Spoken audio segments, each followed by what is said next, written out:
ইবলিস তার সিংহাসন গেড়েছে সাগরের উপরে। ইবলিসের সিংহাসন কিসের উপরে? বিশাল বড় সাগর আর মহাসাগরের উপরে ইবলিস শয়তান তার সিংহাসন নিয়ে বসা। প্রতিদিন সকালবেলায় শয়তানগুলোরে মানব রাজ্যে পাঠিয়ে দেয়, যা তোরা মানব রাজ্যে চলে যা, যে মানুষকে ওয়াসওয়াসা দেয়, ওয়াসওয়াসা দিয়ে খারাপ কাজ করা। সারাদিন খারাপ কাজ করার পরে কি কি ওয়াসওয়াসা দিল, কি কি খারাপ কাজ মানুষের মধ্যে ঘটালো, সন্ধ্যাবেলায় সব শয়তানে সেই ইবলিসকে বয়ান শোনায়। সন্ধ্যাবেলায় শয়তানগুলো এসে বলে, আমি এক লোককে দিয়ে মিথ্যা কথা বলিয়েছি। আরেক শয়তান বলে, আমি নামাজ কাজা করিয়েছি এক আল্লাহর বান্দাকে দিয়ে। আরেকজন বলে, আমি ওজনে কম দিয়েছি। আরেকজন বলে, আমি সুদের ব্যবসার মধ্যে টাকা লাগানোর ব্যবস্থা করে দিয়েছি। এক একজন এক একটা ওয়াসওয়াসা দিয়ে আল্লাহর মুমিন বান্দাদেরকে ধোঁকা দিয়েছে। এগুলোর ফিরিস্তি এসে সব শয়তানেরা ইবলিসকে শোনায়, কিন্তু কোনো কথাতে ইবলিসের মন ভরে না। কোন শয়তান এসে বলে, আমি তো এমন মদের আড্ডাখানায় নিয়ে গেছি আল্লাহর বান্দাদেরকে, এগুলো নামাজই পড়ে নাই, খালি মদ খেয়েছে। আবার কিছু শয়তান এসে বলে, আমি ক্যাসিনোতে নিয়ে গেছি, ওখানে খালি জুয়া খেলছে। আবার কিছু শয়তান এসে বলে, আমি বাজারের মধ্যে ফরমালিনের এই ওয়াসওয়াসা ঢুকাই দিছি। একটার পর একটা শয়তানি ফিরিস্তি তারা ইবলিসকে শোনায়, কিন্তু কোনো কাজে ইবলিসের মন ভরাতে পারে না। একজন এসে বলে, আনা মা তারাকতুহু বাইনার রাজুলি ওয়া ইমরাআতিহি হাত্তা ফাররাকতু, আমি একজন ইমানদার নারী পুরুষের মধ্যে ঝগড়া লাগায়া ওই ঝগড়া বাড়াতে তালাক পর্যন্ত নিয়ে গেছে। নাউজুবিল্লাহ পড়বেন না? শয়তান এবার তার উপর খুশি হয়ে যায়। সব শয়তানগুলোকে ঠেলে ইবলিস এই শয়তানকে কাঁধে তুলে নাচতে শুরু করে দেয়। কারণ মুমিন বান্দার সংসার যদি ভেঙে যায় শয়তান খুশি হয়ে যায়, আর মুমিন বান্দার সংসার টিকে থাকলে খুশি হয়ে যায় কে? এজন্য নীলফামারীর ভাইরা, ঝগড়া করা যাবে না। দাম্পত্য জীবনকে সুখী করতে চাইলে ঝগড়াকে আমরা নো বলে দিব। ঝগড়া অনেক সময় হবে, কিন্তু এটাকে বাড়তে দেওয়া যাবে না, এটাকে আমরা স্পেস দিব না, ওইখানে থামায় দিতে হবে। রাজি আছেন তো সবাই? আল্লাহ রাসূল সাল্লাল্লাহু আলাইহি ওয়াসাল্লামের ফ্যামিলিতে ঝগড়া হতো। আম্মা জান আয়েশা রাদিয়াল্লাহু তাআলা আনহার সাথে আল্লাহ রাসূল সাল্লাল্লাহু আলাইহি ওয়াসাল্লামের ঝগড়া হতো, হাদিসে পাওয়া যায়। কিন্তু এগুলো ছিল মধুর ঝগড়া, সুন্দর ঝগড়া। সুবহানাল্লাহ পড়েন।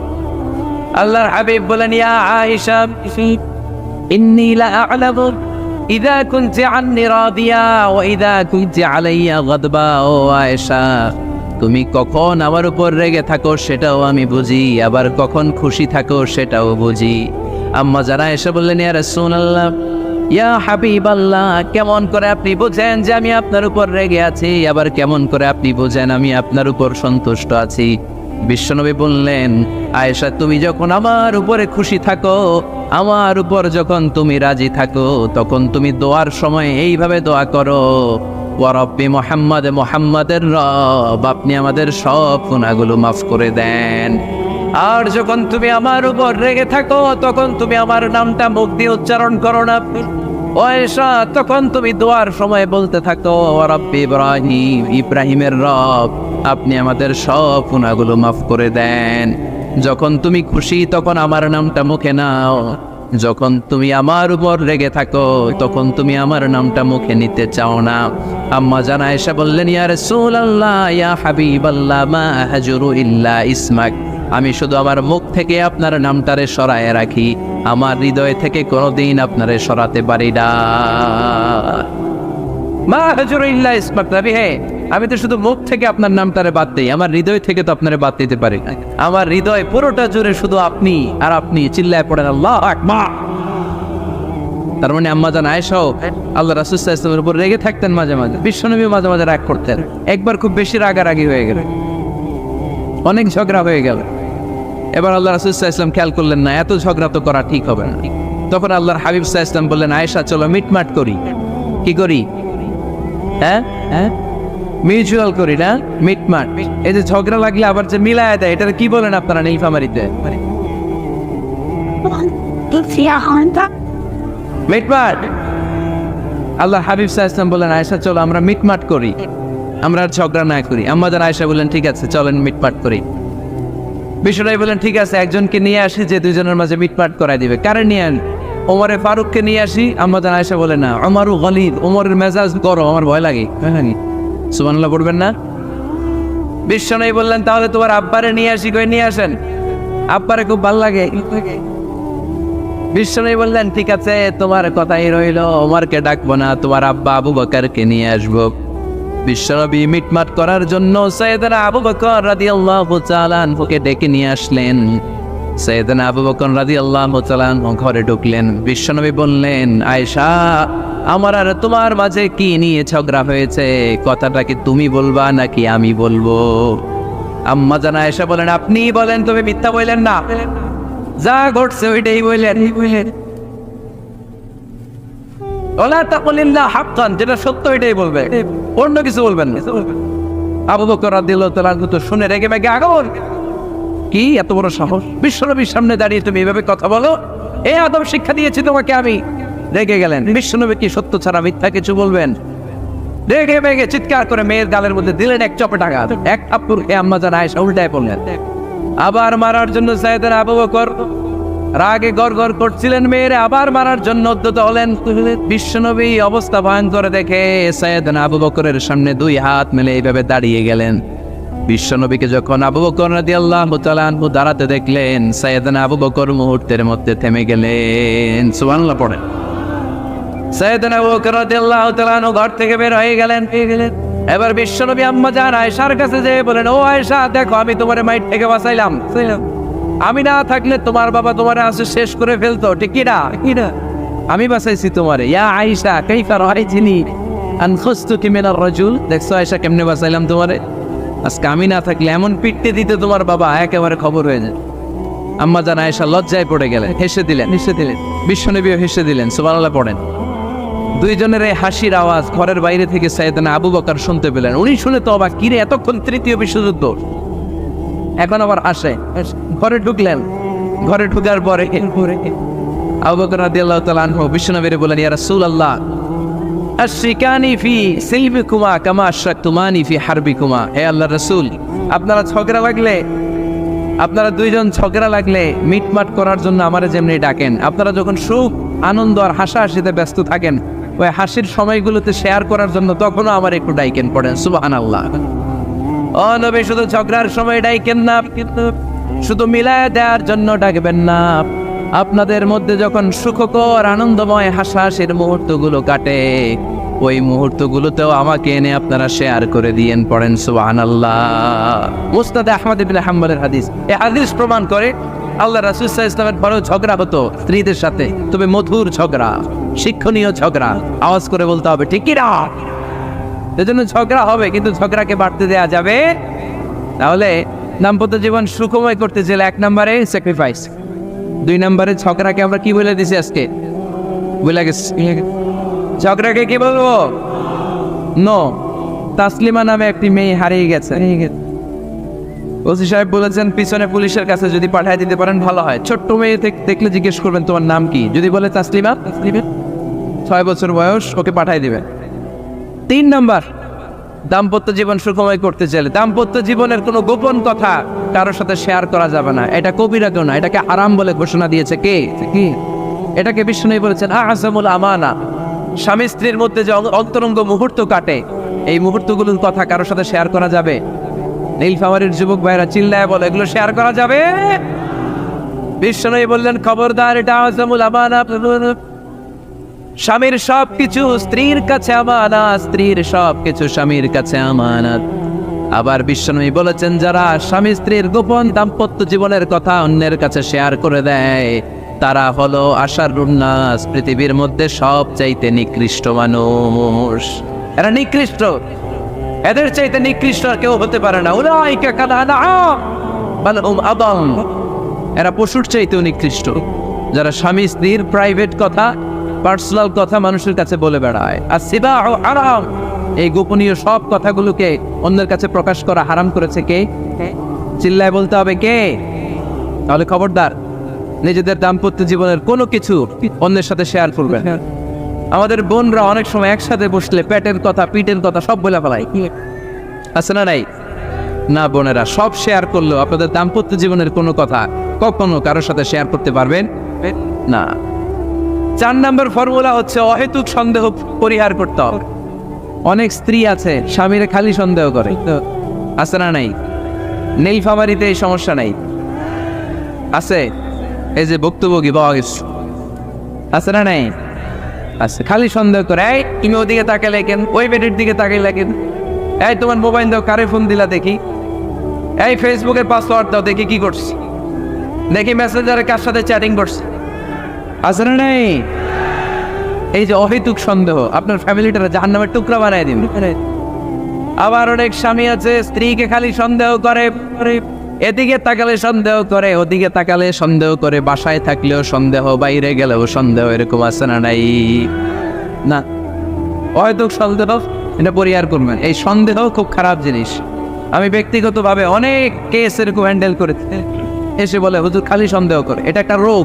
এটা কি আপনার ফ্যামিলিটারে শেষ করেছে।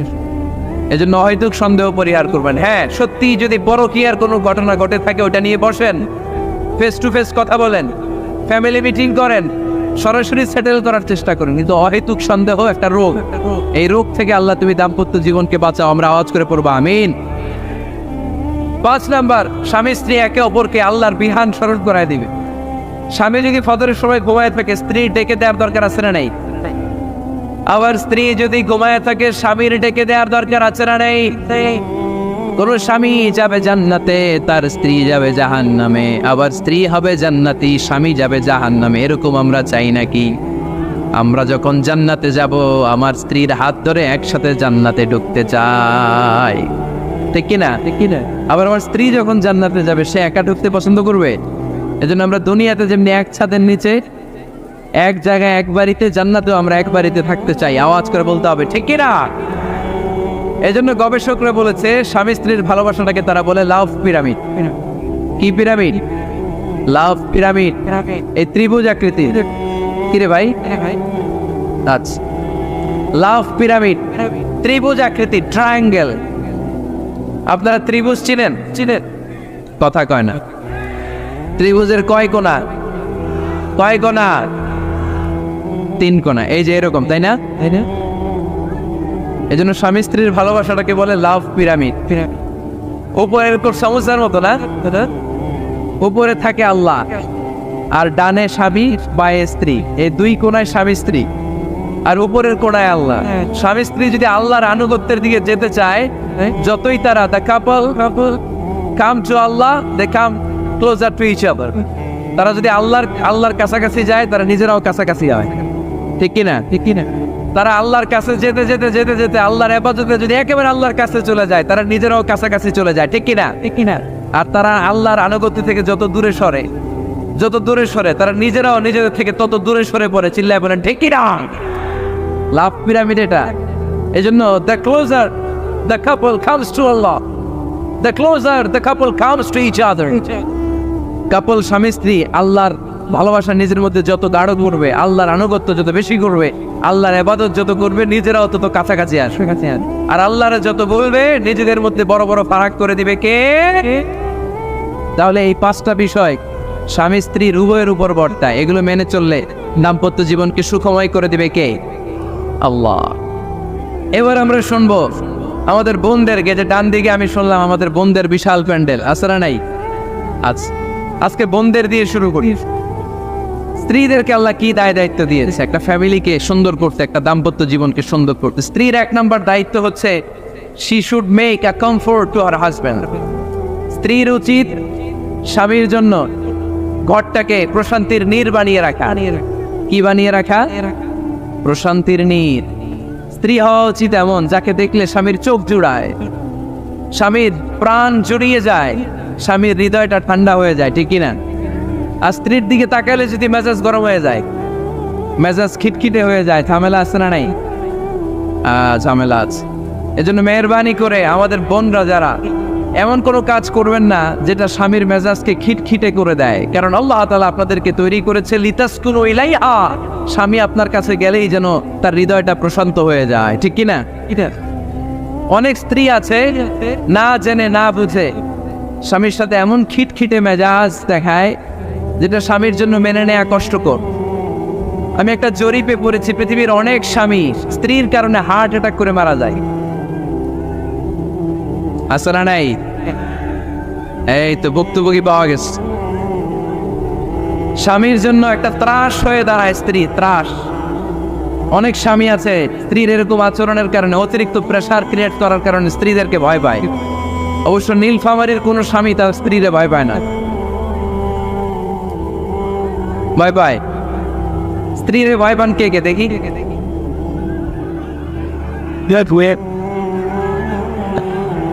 ভয় পান আপনারা? ভয় পান? হ্যাঁ, এক অফিসের বড় সাহেব তার স্ত্রীরে খুব ভয় পায়, প্রচন্ড ভয় পায়। তো সে মনে মনে ভাবলো, দেখি আমার অফিসের যারা স্টাফ আছে, ম্যানেজাররা আছে, এরা কতটুকু ভয় পায়, এরা ভয় পায় কিনা।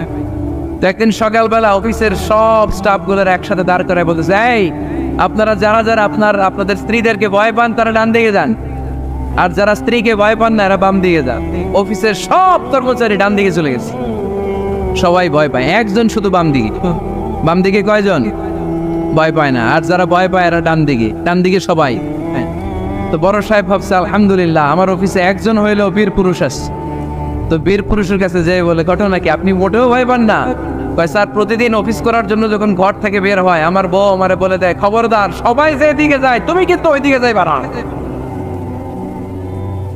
সবাই যেদিকে যায় তুমি ওই দিকে গেলে খবর আছে। বড় সাহেবকে খবরদার, এটা তো আরো ডরায়, ঠিক কিনা? এজন্য বোনদেরকে বলবো, লিতাসকুনু ইলাইহা, এমন ভাবে আপনি আপনার স্বামীর সামনে নিজেকে প্রেজেন্ট করেন যাকে আপনাকে দেখলে আপনার স্বামীর চোখ জুড়িয়ে যায়, হৃদয়টা প্রশান্ত হয়ে যায়, আপনাকে দেখলেই আপনাকে ভালোবাসতে মনে চায়, ঠিক কিনা? এজন্য রব্বুল আলামিন বলেন, আমি নারীদেরকে তৈরি করেছি লিতাসকুনু ইলাইহা, যেন পুরুষেরা স্ত্রীদের সংস্পর্শ যখন পায় পুরুষদের হৃদয়টারে প্রশান্ত করে দেয় কে? রব্বুল আলামিন বলেছেন, খাদিজার জন্য জান্নাতে আমি এমন একটা ঘর বানিয়েছি যেই ঘরের মধ্যে কোনো বিশৃঙ্খলা নাই। খাদিজার জন্য জান্নাতে এমন একটা প্রাসাদ আমি বানিয়েছি যেই প্রাসাদের মধ্যে কোনো আওয়াজ নাই, কোনো কোলাহল নাই। কুরাইশদের মাঝে যখন দাওয়াত দিতেন সব বিশৃঙ্খলা ঝামেলা গোলমাল শেষ করে রাতের বেলায় যখন খাদিজার ঘরে বিশ্বনবী ঢুকতেন, বিশ্বনবীর হৃদয়টারে প্রশান্ত করে দিত কে? আম্মাজান খাদিজা বিশ্বনবী সাল্লাল্লাহু আলাইহি ওয়াসাল্লামের জন্য এমন ঘর উপহার দিয়েছেন যেই ঘরে বিশ্বনবী আসলে বিশ্বনবীর হৃদয়টা ঠান্ডা হয়ে যেত। সুবহানাল্লাহ পড়েন। অনেক স্ত্রী আছে স্বামী ঘরে ঢুকলেই ঘরে আটা নাই, রুটি নাই, চাল নাই, ডাল নাই, এটা লাগবে ওইটা লাগবে, ওখানে যেতে হবে, একটার পর একটা ফিরিস্তি বলে বেড়ায়, আছে না নাই? না, এটা করবেন না। আপনার কি লাগবে এই সব দায় দায়িত্ব আল্লাহ তাআলা স্বামীকে দিয়েছে, স্বামীকে জানাবেন, তবে ধীরে সুস্থে স্বামীর জন্য ঘরটাকে এমন করে রাখতে হবে যেন ঘরে ঢুকলেই স্বামীর হৃদয়টারে প্রশান্ত করে দেয় কে? এজন্য স্ত্রীর প্রথম দায়িত্ব ঘরটারে প্রশান্তির নীড় বানানো। এখানে কি আবার কি এখানে মারামারি দুই দল নাকি?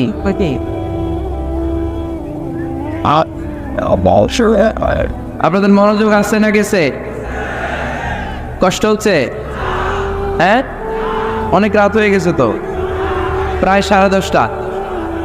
হ্যাঁ, তাকবীর পড়েন, লিল্লাহে তাকবীর। তো কিছু লোক ওঠা বসা শুরু করলেন কেন? হ্যাঁ, 1 নাম্বার 2 নাম্বার 3 নাম্বার নাই তো আবার? হ্যাঁ, 1 নাম্বার নাকি পেশাব করা, 2 নাম্বার নাকি টয়লেটে যাওয়া, 3 নাম্বার নাকি এইটা। বিড়ি খান আপনারা? বিড়ি আর সিগারেটের সাথে মুসলমানের সম্পর্ক আছে না। কোন মুসলমান সিগারেট খেতে পারে, বিড়ি টানতে পারে? কারণ এটা এমন একটা খাবার যে খাবার টয়লেটে ঢুকেও খাওয়া যায়।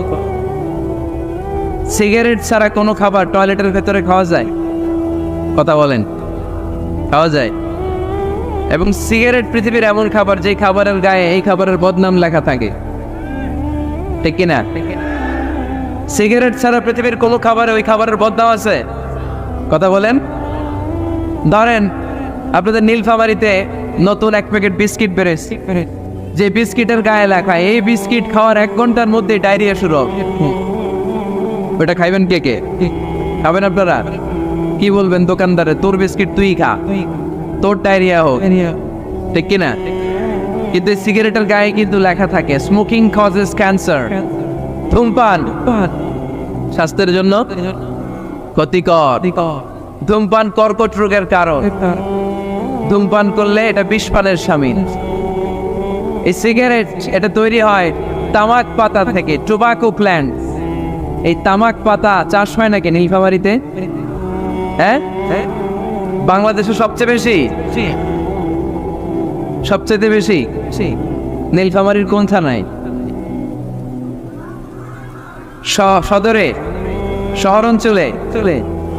আচ্ছা, এই তামাক পাতার চারদিকে বেড়া দেওয়া লাগে না, জানেন? কারণ ছাগলও মুখ দেয় না। তো যেটা ছাগলে খায় না ওটা মানুষ খাইতে পারে? আওয়াজ করে বলেন। তাহলে ঝগড়ারে যেমনি আজকে আমরা নো বলে দিলাম, এই সিগারেট, এই মাদক, এগুলাকে আজকের প্রোগ্রাম থেকে আমরা নো বলে দিব। পারা যাবে? মাদককে আমরা নো বলে দিলাম। আওয়াজ করে বলেন, মাদক আর সিগারেটকে কি বললাম? নো। আল্লাহ তুমি বুঝার তৌফিক দান করো, আমরা পড়ি আমিন। একটা সুখী দাম্পত্য জীবনের জন্য স্ত্রীর 2 নাম্বার দায়িত্ব হচ্ছে স্বামীকে ইন্সপায়ার করা, স্বামীকে সাহস যোগানো, পিছন থেকে ড্রাইভিং পুশের মতো কাজ করা। কারণ স্বামীকে যখন স্ত্রী সাহস যোগায়, স্বামীর সাহস বেড়ে যায়, ঠিক কিনা? আল্লাহর হাবিব সাল্লাল্লাহু আলাইহি ওয়াসাল্লামের কাছে কোরআনের আয়াত নাযিল হলো, ইকরা বিসমি রাব্বিকাল্লাযী খালাক, খালাকাল ইনসানা মিন আলাক, ইকরা ওয়া রাব্বুকাল আকরাম الذي علم بالقلم علم الإنسان ما لم يعلم। পড়েন আল্লাহু আকবার। সূরাতুল আলাকের 5 আয়াত হেরা গুহায় যখন নাজিল হয়ে গেল, বিশ্বনবী সাইয়েদনা জিবরাইলকে নিজ আকৃতিতে দেখলেন। পা থেকে মাথা পর্যন্ত দেখে বিশ্বনবী ভয় পেয়ে গেলেন। বিশ্বনবী সাল্লাল্লাহু আলাইহি ওয়াসাল্লাম জীবনে দুইবার সাইয়েদনা জিবরাইল আলাইহিস সালামকে ওনার আসল আকৃতিতে দেখেছিল। আওয়াজ করে বলতে হবে, কয়বার? এক হচ্ছে মেরাজ রজনীতে সিদরাতুল মুনতাহায়, 2 হচ্ছে প্রথম যখন কোরআনের আয়াত নাজিল হয়, বিষ্ণু ইসা ইসলাম দেখলেন বিশাল একজন ব্যক্তি, পাটা হচ্ছে হেরা গুহায় আর মাথাটা হচ্ছে আকাশের উপরে। এই বিশাল একটা লোক, সে কোরআনের 5 আয়াত নিয়ে এসেছে সূরাতুল আলাক, আর বলতে শুরু করেছে, ইয়া মুহাম্মদ ইকরা, আপনি পড়ুন, আপনি পড়ুন, আপনি পড়ুন। 3 বার পড়ার আদেশ করার পরে বিষ্ণু ইসা ইসলাম পড়তে আরম্ভ করলেন, ইকরা বিসমি রাব্বিকাল্লাযী খালাক, খালাকাল ইনসানা মিন আলাক, ইকরা ওয়া রাব্বুকাল আকরাম আল্লাযী আল্লামা বিল কলম আল্লামাল ইনসানা মা লাম ইয়ালাম। বিষ্ণু ইসা ইসলাম পড়তে আরম্ভ করলেন। প্রথম কোরআনের আয়াত যখন নাজিল হয়ে গেল, বিষ্ণু ইসা ইসলাম ভয় পেয়ে গেলেন। হাত নাড়াচ্ছেন কেন আপনারা? হ্যাঁ, কি স্ক্রিনে দেখা যায়? আহারে কি আনন্দ আকাশে বাতাসে, সবাই খুশির ঠেলায়, খুশিতে আনন্দে ঠেলায় না? আল্লাহর হাবিব সাল্লাল্লাহু আলাইহি ওয়াসাল্লাম ভয় পেয়ে গেলেন। আপনাদের মনোযোগ তো নাই মনে হচ্ছে, তা হাত নাড়াচ্ছেন কেন? এদিকে তাকা। খরগোশের কানের মতো কান দুটারে খাড়া করে। কোরআনের আয়াত যখন নাজিল হলো, আল্লাহ রাসূল সাল্লাল্লাহু আলাইহি ওয়াসাল্লাম ভয় পেয়ে গেলেন। বিষ্ণু ইসা ইসলামের হৃদয় কাঁপতে আরম্ভ করলো। কোরআনের 5 আয়াত নিয়ে হেরা গুহা থেকে বিশ্বনবী আম্মা জান খাদিজাতুল কুবরা রাদিয়াল্লাহু তাআলা আনহার কাছে চলে আসলেন। এসে ডেকে বললেন, খাদিজা জাম্মিলুনি জাম্মিলুনি, কম্বল দিয়ে তুমি আমারে চাপা দাও, আমার ভয় লাগছে, মনে হয় আমি বাঁচব না। আম্মা জান খাদিজা বললেন, কি হয়েছে আপনার? বিশ্বনবী বললেন, বিশাল বড় একটা লোক কোরআনের 5 আয়াত নিয়ে এসেছে। ওই লোকের পা হেরা গুহার মধ্যে, মাথাটা আকাশের উপরে, এত বিশাল সত্তা, বিশাল কোনো মানুষ জীবনে আমি দেখি নাই। এসে সে পরিচয় দিয়েছে সে নাকি জিব্রাইল ফেরেশতা। বিশ্বনবী বললেন, মনে হয় আমি বাঁচব না, আমার জ্বর চলে এসেছে, আমার হৃদয়ের মধ্যে কাঁপুনি শুরু হয়েছে, তুমি আমারে কম্বল দিয়ে চাপা দাও। আম্মা জান খাদিজা বললেন, ও নবী ভয় পাবেন না, আমার আল্লাহ কোনোদিন আপনারে অপমান করবেন না। সুবহানাল্লাহ পড়েন। ওয়াল্লাহি ওয়াল্লাহি লা ইউখজিকাল্লাহু আবাদা। নবী গো, আল্লাহ আপনার অপমান করবেন না, কারণ আপনার মধ্যে এমন এমন ভালো ভালো গুণ আছে, এই গুণাবলীগুলি যে মানুষের মধ্যে থাকে তাকে আমার রব কোনোদিন অপমান করতে পারে না। চিল্লায় বলেন ঠিক কি না? নবী হে, ইন্নাকা লা তাসিলুর রাহিমা, আপনি আত্মীয়তার সম্পর্ক বজায় রাখেন। ও নবী তাসদুকুল হাদিসা, সব সময় আপনি সত্য কথা বলেন। ওয়া তাহমিলুল কাল্লা, আপনি মানুষের বোঝা টেনে দেন।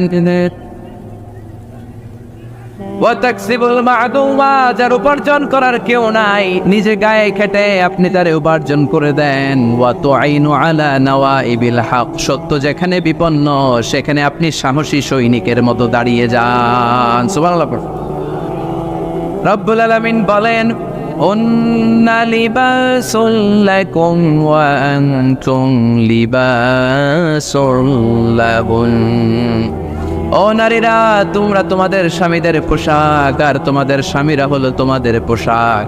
পোশাক যেমনি লজ্জাস্থানকে ঢেকে রাখে, ঈমান ইজ্জতের হেফাজত করে, আব্রু ঢেকে রাখে, তেমনি স্বামী তার স্ত্রীর চরিত্রের হেফাজত করে, স্ত্রী তার স্বামীর চরিত্রের হেফাজত করে। পোশাক যেমনি সুন্দর, স্ত্রীর চোখে স্বামী সুন্দর, স্বামীর চোখে স্ত্রী সুন্দর। পোশাক যেমনি মানুষকে আরাম দেয়, প্রশান্ত করে দেয়, স্বামী আর স্ত্রী একে অপরের সংস্পর্শ পেলে তাদের হৃদয়টাও প্রশান্ত হয়ে যায়, ঠিক কিনা? এজন্য আল্লাহ তাআলা পোশাকের সাথে তুলনা করেছেন। পোশাক একে অপরের পোশাক, পোশাক চামড়ার সাথে লেগে থাকে না, আলাদা থাকে। কি থাকে? তার মানে স্বামী স্ত্রীর সম্পর্কটা এরকম মিলেমিশে ভালোবেসে একাকার, ঠিক কিনা? আর নিসাউ শাকাইকুর রিজাল, নারীরা পুরুষদের কাউন্টার পার্ট। নারী হচ্ছে পুরুষের সহযোগী। এই পৃথিবীর এই সভ্যতা, এই সিভিলাইজেশন, এই উন্নয়ন, এই ডেভেলপমেন্ট, এটা শুধু পুরুষরা করে নাই। এই উন্নয়নের অংশীদারিত্বে আমাদের বোনদের, নারীদেরও হাত আছে না নাই? এজন্য কাজী নজরুল বলেছেন, এ বিশ্বে যা কিছু সুন্দর চিরকল্যাণকর, অর্ধেক তার করিয়াছে নারী, অর্ধেক তার নর। চিল্লায় বলেন ঠিক কিনা? এজন্য এই মহাবিশ্বের এই সভ্যতায় আপনাদের যেমনি অবদান, আমাদের বোনদের অবদান আছে না নাই? স্বামী স্ত্রী এই দুজন মিলে এই বিশ্ব সভ্যতা তৈরি হয়েছে। এজন্য দুজনের মধ্যে সম্পর্ক হবে পোশাকের মতো। পোশাক যেমনি দেহের সাথে লেগে থাকে, স্বামী স্ত্রীর মধ্যে এরকম সুসম্পর্কের দরকার আছে না নাই? আচ্ছা, আজকে আমরা জানার চেষ্টা করব কি করে স্বামী আর স্ত্রীর মধ্যে এই সুসম্পর্ক বাড়ানো যায়, ইনক্রিজ করা যায়। কি করে আমাদের মধ্যে মারামারি, কাটাকাটি, ঝগড়া, ডিভোর্স এই রেটটা কমানো যায়, এ ব্যাপারে আমাদের জানার দরকার আছে না নাই? ইসলামী শরিয়া স্বামী স্ত্রী প্রত্যেককে ইন্ডিভিজুয়ালি আলাদা আলাদা কিছু দায়িত্ব দিয়েছে। স্বামীকে কিছু দায়িত্ব দিয়েছে, আবার স্ত্রীকে কিছু দায়িত্ব দিয়েছে, আবার উভয়কে কিছু দায়িত্ব দিয়েছে। আমরা শুরুতে স্বামী স্ত্রীর উভয়কে আল্লাহ তাআলা কি দায়িত্ব দিয়েছে এটা জানবো। তারপরে স্ত্রীদেরকে আল্লাহ তাআলা কি দায়িত্ব দিয়েছেন সেটা জানবো। সবশেষে স্বামীদেরকে আল্লাহ তাআলা কি দায়িত্ব দিয়েছে সেটা জানবো। এই দায়িত্বগুলো পালন করার মধ্য দিয়ে দাম্পত্য জীবনকে সুখময় করে দিবে কে? আল্লাহ। শুরুতে আমরা জানবো দ্য কালেকটিভ রেসপন্সিবিলিটি, যৌথ দায় দায়িত্ব কি আছে স্বামী আর স্ত্রীর, কেমন করে দাম্পত্য জীবনকে সুখময়, শান্তিময় করতে হয়। একটা দাম্পত্য জীবন কলহমুক্ত করতে চাইলে, সুখময় করতে চাইলে সর্বপ্রথম স্বামী স্ত্রীর যেটা খেয়াল রাখতে হবে সেটা হচ্ছে স্বামী স্ত্রীর উভয়ের স্যাক্রিফাইসের মানসিকতা থাকা লাগবে। স্যাক্রিফাইস, আওয়াজ করে আমার সাথে সাথে বলেন স্যাক্রিফাইস। এই স্যাক্রিফাইস ছাড়া দাম্পত্য জীবন টিকবে? দুইজনেই যদি ঝগড়া করে, দুইজনেই যদি রেগে যায়, ঝামেলা আসে না নাই? স্বামী রেগে গেলে স্ত্রীকে থেমে যেতে হয়, আবার স্ত্রী রেগে গেলে স্বামীকে থেমে যেতে হয়। স্বামীও যদি রেগে যায়, স্ত্রীও যদি রেগে যায়, তাহলে তৃতীয় বিশ্বযুদ্ধ বেঁধে যাবে, ঠিক কিনা? এই জন্য রেগে গেলেন তো হেরে গেলেন, রাগা যাবে না। স্বামী যদি রেগে যায়, স্ত্রী থেমে যেতে হবে। স্ত্রী যদি রেগে যায়, স্বামী থেমে যেতে হবে। এটাই দাম্পত্য জীবনের সুখ আর সমৃদ্ধির মূল ফর্মুলা। স্যাক্রিফাইস করতে হবে। এর কারণ আপনি যদি দোষ খুঁজতে শুরু করেন, দোষ ছাড়া পৃথিবীতে মানুষ নাই, ঠিক কিনা? No one is perfect in this world. এই পৃথিবীতে কেউই পারফেক্ট না। আপনি যে আপনার স্ত্রীর দোষ খোঁজেন, আপনারও দোষ আছে না নাই? আবার ভাবি যদি আপনার খালি দোষ খোঁজে, ভাবিরও দোষ আছে না নাই? না, এজন্য দোষ খুঁজবেন না, স্যাক্রিফাইস করেন, একটু মানিয়ে নিন। দাম্পত্য জীবনটা এরকমই, একটু ছাড় দিতে হয়, একটু মানিয়ে নিতে হয়। দাম্পত্য জীবনে কখনো মন খারাপ, কখনো মন ভালো, কখনো রোদ, কখনো বৃষ্টি, এই নিয়েই দাম্পত্য জীবন, ঠিক কিনা? তাহলে দাম্পত্য জীবনে যদি আমরা সুখ পেতে চাই, সকল নবদম্পতিকে বলবো একটু ছাড় দেওয়ার মানসিকতা বিল্ড আপ করেন, একটু মানিয়ে নেন, একটু ছাড় দেন, একটু মিলেমিশে চলেন, এক স্যাক্রিফাইস আমাদের জীবনটারে, আমাদের দাম্পত্য জীবনটাকে একটা জান্নাতি দাম্পত্য জীবন বানায় দিবে, ঠিক কিনা? দাম্পত্য জীবনকে সুখী করার 2 নাম্বার ফর্মুলা হচ্ছে ঝগড়া করা যাবে না। আপনারা ঝগড়া করেন নাকি? হ্যাঁ, বউয়ের সাথে ঝগড়া করেন না এরকম বিবাহিত পুরুষ কে কে আছেন দেখি এখানে? হাত তুলছে অনেকে, বিশ্বাস হয় আপনাদের? হ্যাঁ, অনেক ঝগড়া।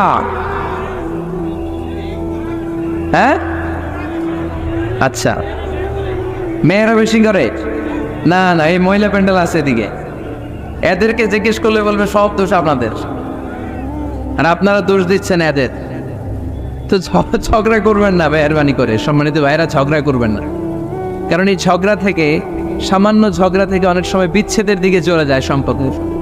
ছোট্ট ঝগড়া থেকে যেতে যেতে ঝগড়া বাড়তে বাড়তে ডিভোর্সের দিকে গড়া, এরকম আছে না? নাই না, সামান্য ঝগড়া যদি বেঁধে যায়, শয়তান এটার মধ্যে বাতাস দেয়, এটারে বাড়াতে বাড়াতে শয়তান অনেক বড় করে।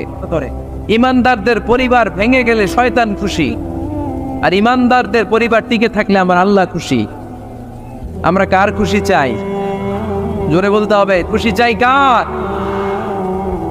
শয়তান সব সময় চায় ইমানদারদের ফ্যামিলি ভেঙে দিতে। Always it tries his level best to break down the relationship of a moving family. একদিন ইমানদারের ফ্যামিলি কি করে ব্রেক ডাউন করে দেয়া যায়? যেন ঝগড়াই করবো না আমরা। আপনি ঝগড়া করলে ভাবি যেন ঠান্ডা থাকে, ভাবি ঝগড়া শুরু করলে আপনি ঠান্ডা থাকবেন। ঝগড়া করা যাবে না, কিন্তু ঝগড়া হয়ে যায় ফ্যামিলিতে, এটাকে চেক দিতে হবে। ঝগড়া নিয়ে অনেক মজার মজার গল্প আছে, একটা গল্প দিয়ে আজকে শুরু করি। এক লোক মাহফিল শেষ করে 11টার দিকে বাসায় ফিরেছে। তো বাসায় ঢুকার আগে তার ওয়াইফকে ফোন দিয়েছে, ফোন দিয়ে বলতেছে, এই মাহফিল শেষ, আমি কিন্তু বাসায় চলে আসতেছি, শুরু করার আগে তাড়াতাড়ি দরজাটা খোলো। তো স্ত্রী আবার রাতের খাবার স্বামীকে ছাড়া খায় না, তো স্ত্রী দরজা খুলে দাঁড়ায় আছে, স্বামী বেচারা আসছে। আসার পরে স্ত্রীকে বলতেছে, এই শুরু করার আগে রাতের খাবার দিয়ে দাও, খেয়ে নেই। তো স্বামী ওয়াশরুম থেকে ফ্রেশ ট্রেশ হয়ে আসছে, স্ত্রী বেচারিও ডাইনিং টেবিলে খাবার দিয়েছে। এবার স্বামীও খেতে বসেছে, স্ত্রীও খেতে বসেছে। স্বামী আবার বলতে আরম্ভ করছে, শুরু করার আগে ফ্যানটা ছাড়ো, খুব গরম লাগতেছে।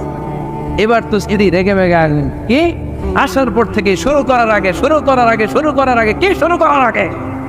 স্বামী বলতেছে, এই তো শুরু হয়ে গেল, এই শুরু হয়ে গেল। মানে কি? ঝগড়া। নীলফামারীর ভাইয়েরা, এটা শুরু করা যাবে না। শুরু করবেন আপনারা, ঝগড়া করবেন। আমাদের ফ্যামিলিগুলো থেকে ঝগড়াকে আজকে থেকে আমরা নো বলে দিলাম, মানে না। ঝগড়াকে কি বললাম? সবাই বলতে পারেন না, আওয়াজ করে বলেন, ঝগড়াকে আমরা কি বলবো? নো। ঝগড়া করা যাবে। শয়তান ঝগড়া বাদে দেখো উস্তাদ। সহিহ মুসলিমের হাদিস, ইন্না ইবলিসা ইয়াদাউ আরশাহু আলাল মা তুম্মা ইয়াবআসি। যারা চলে যায় ওনারা বেঁচে যায়, বিপদে পড়ে আছে আমরা, ঠিক কিনা? ওনাদের ওই পালাটা শেষ, কেউ থাকতে পারবে না। বিশ্বনবীও চলে গেলেন, বিশ্বনবীরও এই এন্তেকালের মৃত্যুর যে কষ্ট, এটা ভোগ করা লেগেছে, ঠিক কিনা? এজন্য কারো রেহাই নাই। আকসিরু যিকরা হাযিমিল লাযযাত, জীবনের সব স্বাদকে পানসা করে দেয় ওই কষ্টের বিষয়, মানে মরণকে বেশি বেশি স্মরণ করো। কিন্তু আমরা মৃত্যুর কথা বেমালুম ভুলে যাই। আমাদের লাইফস্টাইল দেখলে মনেই হয় না যে আমরা এই পৃথিবী ছেড়ে চলে যাব, ক্ষণিকের জন্য এসেছি। বিশ্বনবীর সাহাবারা বলতেন, যখন সকাল হয় সন্ধ্যার জন্য অপেক্ষা করো না, আবার যখন সন্ধ্যা পর্যন্ত পৌঁছবে পরদিন সকালের জন্য অপেক্ষা করো না, তার আগেই ডাক চলে আসতে পারে, ঠিক কিনা? আবার বিশ্বনবী বলতেন, নামাজে যখন দাঁড়াও সাল্লু সালাতান মুআত্তিআ, মনে করো এটাই তোমার জীবনের হতে পারে শেষ নামাজ। Perform the Salah as if this is your last and final prayer, এমনভাবে সালাত পড়ো মনে করো হতে পারে এটা জীবনের শেষ নামাজ। এজন্য কেউ থাকতে আসি নাই, চলে যাব। আমার নানা ভাই যেমনি চলে গেলেন আমরাও চলে যাব, ঠিক কিনা? শুয়ে আছেন আমাদের পাশেই, আমরা দোয়া করি আল্লাহ তাআলা ওনার কবরটাকে তুমি জান্নাতুল ফেরদাউসের বাগান বানাও, ওনার কবরের সাথে জান্নাতের একটা কানেকশন তৈরি করে দাও। আমার নানা ভাইয়ের যে স্বপ্নগুলো ছিল, যে অসমাপ্ত কাজগুলো ছিল, এগুলো যেন বর্তমান পীর সাহেব গোলাম পরওয়ার সাঈদী আরাফাত উনি আপনাদের সবাইকে একসাথে নিয়ে অসমাপ্ত কাজগুলো যেন সমাপ্ত করতে পারে, আমরা দোয়া করি। আমরা আওয়াজ করে পড়ি আমিন। আজকের এই প্রোগ্রামের সভাপতিত্ব করছেন মাওলানা গোলাম পরওয়ার সাঈদী আরাফাত, পীর সাহেব আড়াইবাড়ি দরবার শরীফ, কুমিল্লা। আল্লাহ পাক ওনার যোগ্যতাকে আরও বাড়িয়ে দিক। আপনাদের সবাইকে নিয়ে আড়াইবাড়ি দরবারের যত দায়িত্ব আছে সবগুলো দায়িত্বের জন্য সুচারুরূপে উনি পালন করতে পারে, আল্লাহ তৌফিক দান করুন। আমার আগে কথা বলেছেন হযরত মাওলানা আল্লামা সাদিকুর রহমান আজহারি সাহেব, এর আগে কথা বলেছেন আমার আরেক নানা ভাই গোলাম সরওয়ার সাঈদী পীর সাহেব। দরবারের অনেক বড় বড় ওলামায়ে কেরাম আজকে কথা রেখেছে, যারাই কথা রেখেছে নিশ্চয়ই কোরআন থেকে কথা বলেছে। সবগুলো কথা যেন আমরা আমল করতে পারি, আল্লাহ তুমি তৌফিক দাও। এই মাহফিলগুলোর অ্যারেঞ্জমেন্ট করা হয় যাতে আমাদের জীবনের পরিবর্তন আসে। আমরা আসলে ভুলে গেছি যে আমরা চলে যাব, মাটির কবরে কিন্তু আমাদের সবাইকে যেতে হবে, ঠিক কিনা? একদিন মাটির ভেতরে হবে ঘরে মন আমার, কেন বন্ধ দালান ঘর, প্রাণ পাখি উড়ে যাবে পিঞ্জর ছেড়ে, ধরা ধামে সবই রবে তুমি যাবে চলে, বন্ধু বান্ধব যত মাতা পিতা দ্বারা সুত সবই হবে তোমার পরে মন আমার, কেন বন্ধ দালান ঘর, একদিন মাটির ভেতরে হবে ঘরে মন আমার, কেন বন্ধ দালান ঘর, ঠিক কিনা? চলে যেতে হবে। এজন্য এটা যেন আমাদের মাথায় থাকে যে আমরা থাকতে আসি নাই, আমাদের আখিরাতটা যেন সুন্দর হয়, সবসময় এই চিন্তা রাখতে হবে। আমাদের মোরাল বেসিস, আমাদের ethical level is going down, ইখলাস তাকওয়া ইজ গোয়িং ডাউন। আল্লাহর উপর ভয়, আল্লাহর উপর অগাধ বিশ্বাস এবং আস্থা দিন দিন আমাদের কমছে, আর দুনিয়াকে পাওয়ার লোভ আমাদের বাড়ছে, ঠিক কিনা? কিন্তু আমরা থাকতে আসি নাই, চলে যাব। আমাদের অনেক লাগবে। গোটা বিশ্বে দেখবেন যে একটা প্রতিযোগিতা মানুষের মধ্যে, ছুটছে মানুষ পাগলের মতো, আরো লাগবে, আরো টাকা লাগবে, আরো সম্মান লাগবে, আমার আরো দাপট লাগবে, আরো জায়গা লাগবে, আরো ফ্ল্যাট লাগবে, আছে না নাই? বিশ্বনবী বলেন বনি আদমের প্রত্যেককেও যদি একটা স্বর্ণের পাহাড়ের মালিক বানিয়ে দেয়া হয়, কিসের পাহাড়? কথা বলেন। আচ্ছা, একটা স্বর্ণের পাহাড়ের মালিক যদি আপনি হন, আপনার পুরো 14 পুরুষ মিলে ওই স্বর্ণের পাহাড় যদি বিক্রি করেও খান, ওই পাহাড়ের অর্ধেকও শেষ করতে পারবেন? বিশ্বনবী বললেন প্রত্যেককে যদি একটা স্বর্ণের পাহাড়ের মালিকও বানিয়ে দেয়া হয়, প্রত্যেকে চাবে আরো একটা স্বর্ণের পাহাড় কেমনে নেওয়া যায়। কত বড় ডাকাত, ঠিক কিনা? ওয়ালাই আমলা আফাহু ইল্লা তুরাব, কবরের মাটি ছাড়া কোনো কিছু বনি আদমের এই মুখকে বন্ধ করতে পারবে? আরো লাগবে, খাই খাই খাই খাই, আরো দাও, পাই নাই, এরকম অসন্তোষ আছে না নাই? অল্প খাবেন, অল্প পড়বেন, অল্প জমাবেন, অল্পের ভেতরে বরকত দিছে কে?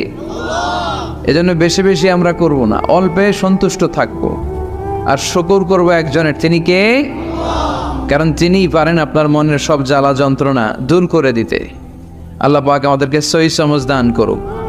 সবাই পড়েন আমিন। আপনাদের কষ্ট হচ্ছে না তো? বলেন কি, রাত বাজে 11:30, শহরের ভেতরে এত রাতে কথা বলা যায়? হ্যাঁ, কথা বলা যাবে? তো আমরা খুব বেশি লম্বা চড়ার সময় নিব না। শহরের মানুষ খুব ব্যস্ত থাকে, কারো অফিস আছে সকালে, কারো ব্যবসা প্রতিষ্ঠান খুলতে হবে। তো আমরা অল্প কয়েক মিনিট, অল্প সময় কথা বলবো, বেশি লম্বা সময় নিব না। তবে যতক্ষণ শুনবো মনোযোগের সাথে শুনবো, ইনশাল্লাহ পড়েন। আর ওঠা বসা করা যাবে না, করা যাবে?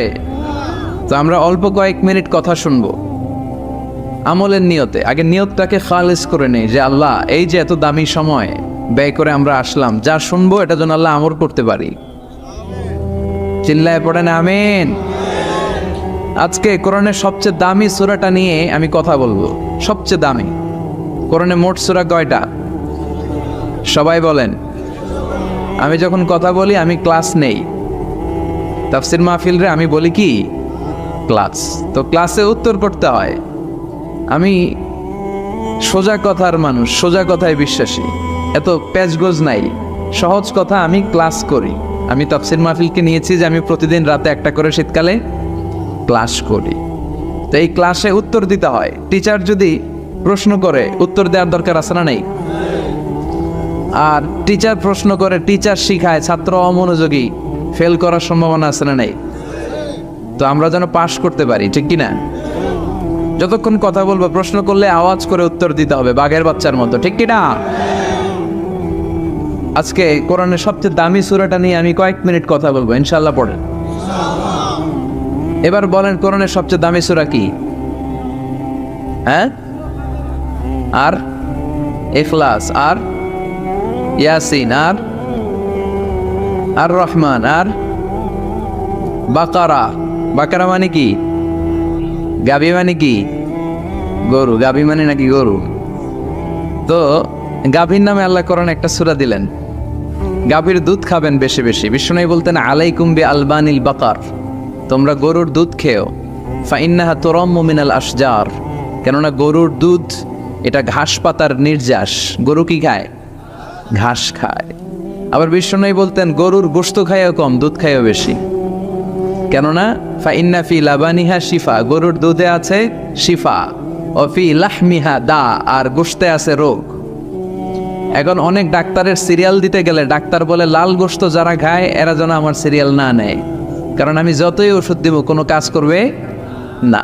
Red meat is strictly prohibited for my patient, আমার রোগীর জন্য লাল মাংস খাওয়া নিষিদ্ধ। গরুর গোশতের ভেতরে আছে রোগ, কোলেস্টেরল বেশি। খেয়াল রাখবেন, যেই প্রাণীর পা বেশি ওই প্রাণীর গোশতের ভেতরে কোলেস্টেরল বেশি। মাছের পা আছে? কথা বলেন। মাছে কোনো কোলেস্টেরল নাই, সুবহানাল্লাহ পড়ে। মুরগির পা কয়টা? দুইটা, তার মানে কিছু আছে, তাই না? গরুর পা কয়টা? তার মানে কোলেস্টেরলের পরিমাণ বেশি না কম? এবার বলেন চিংড়ি মাছের পা কয়টা? কয় হুজুর হিসাব নাই। তাহলে কোলেস্টেরলেরও হিসাব নাই। এগুলো কম কম খেতে হবে, ঠিক কি না? তো এজন্য দুধ খেতে হবে বেশি। জান্নাতে যারা যাবে আল্লাহ তাআলা জান্নাতীদের জন্য 4টা শারাবান তাহুরা রাখবেন। ওয়াসাকাহুম রাব্বুহুম শারাবান মাসালুল জান্নাতিল্লাতী ওয়াইদাল মুত্তাকুনা ফিহা আনহারুম মিন মাইন গায়রি আসিন ওয়া আনহারুম মিন লাবানিন লাম ইয়াতাগায়্যার তা'মুহু وأنهار من خمر لذة للشاربين وأنهار من عسل مصفى سبحان الله। জান্নাতে যারা ঢুকবে জান্নাতীদের গলায় যেন কোনো তৃষ্ণা না লাগে, এজন্য আল্লাহ তাআলা জান্নাতের ভেতরে 4 ধরনের শারাবান তাহুরার ঝর্ণা রাখবেন। কয় ধরনের? 1 নাম্বার হচ্ছে মিনারেল ওয়াটারের ঝর্ণা। মিনারেল ওয়াটার খান আপনারা? কোনটা খান? মাম খান, কেউ ফ্রেশ খায়। আর অ্যাকুয়াফিনা, আর কি খান? স্পা। আর কিনলে, এটা সবচেয়ে ভালো, এটার মধ্যে ঝামেলা কম, এটা টেস্ট করে জানা গিয়েছে। কিনলে খাবেন কোকা-কোলা কোম্পানির, এটা ভালো পানি। কিনলে সবচেয়ে purified water ever in Bangladesh. বাংলাদেশে পাওয়া পরীক্ষিত সবচাইতে বিশুদ্ধ পানি হচ্ছে কিনলে। তো একজনকে মার্কেটিং করে দিতেছে হুজুরে। ভালো জিনিসের প্রশংসা করতে হয়, ঠিক কি না? তো জান্নাতে যারা যাবে তাদের জন্য আল্লাহ তাআলা 4 ধরনের শারাবান তাহুরা রাখবে। সুবহানাল্লাহ কইবেন না? 1 নাম্বার মিনারেল ওয়াটার, মিনারেল ওয়াটারের ঝর্ণা, আপনি ওখান থেকে তেদারসে পান করবেন। নাম্বার 2 দুধের ঝর্ণা, দুধের ঝর্ণা, ফ্রেশ মিল্ক এর ঝর্ণা থাকবে। নাম্বার 3 মধুর ঝর্ণা, মধু খাবেন বেশি বেশি, মধুর মধ্যেও শিফা আছে। এই কোরআনে 2টা জিনিসের ক্ষেত্রে আল্লাহ উল্লেখ করেছেন শেফা। এক হচ্ছে কোরআন, কোরআনটা নিজেই শেফা, সুবহানাল্লাহ। আর হচ্ছে মধু, মধুর ভিতরে শেফা আছে না নাই? আছে। তো বিশুদ্ধ পানির ঝর্ণা, দুধের ঝর্ণা, মধুর ঝর্ণা, আরেকটা থাকবে মদের ঝর্ণা। সুবহানাল্লাহ বাড়িতে গিয়ে বললেন, দুনিয়াতে মদ খাওয়া হারাম করছে কে? আর ওই আল্লাহ জান্নাতে আপনাদেরকে মদ খাওয়াবে। বোতলের মদও আছে, এটার নাম রাহিকুম মাখতুম, সিল্ড ওয়াইন। মিজাজুহা কাফুরা, কর্পূরের ফ্লেভার থাকবে। মিজাজুহু মিন তাসনিম, তাসনিমের ফ্লেভার থাকবে।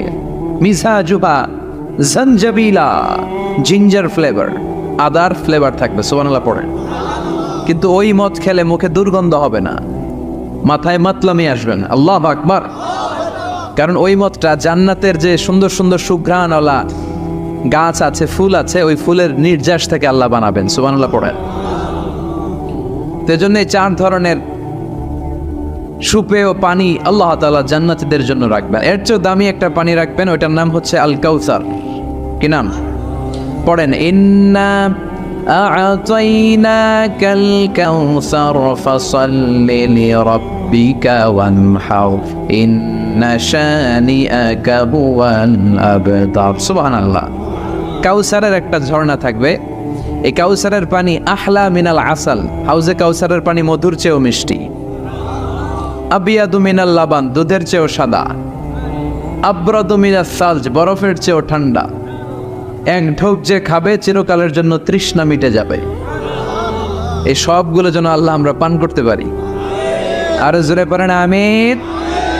জান্নাত এমন জায়গা, যে জায়গায় শুধু শান্তি আর শান্তি। জান্নাতে অশান্তি আছে? মারামারি, কাটাকাটি, কিলাকিলি, হরতাল, টেনশন, ব্যারাম আছে কি? আরাম। জান্নাতে আছে কি? নাই কি? ব্যারাম। আরামের জায়গা, কোনো টেনশন নাই। জান্নাতের ভিতরে রোদ নাই, বৃষ্টি নাই, ভূমিকম্প আছে? দুনিয়াতে ভূমিকম্পের টেনশন হয় না? বন্যা আছে জান্নাতে? পুলিশের দৌড়ানি, র্যাবের দৌড়ানি আছে? বাড়ি ভাড়ার টেনশন, বিদ্যুৎ বিল, গ্যাসের বিল, গমে ধরে না আমাদের, ঠিক কি না? জান্নাতে কোনো টেনশন নাই। জান্নাত হচ্ছে আরামের জায়গা।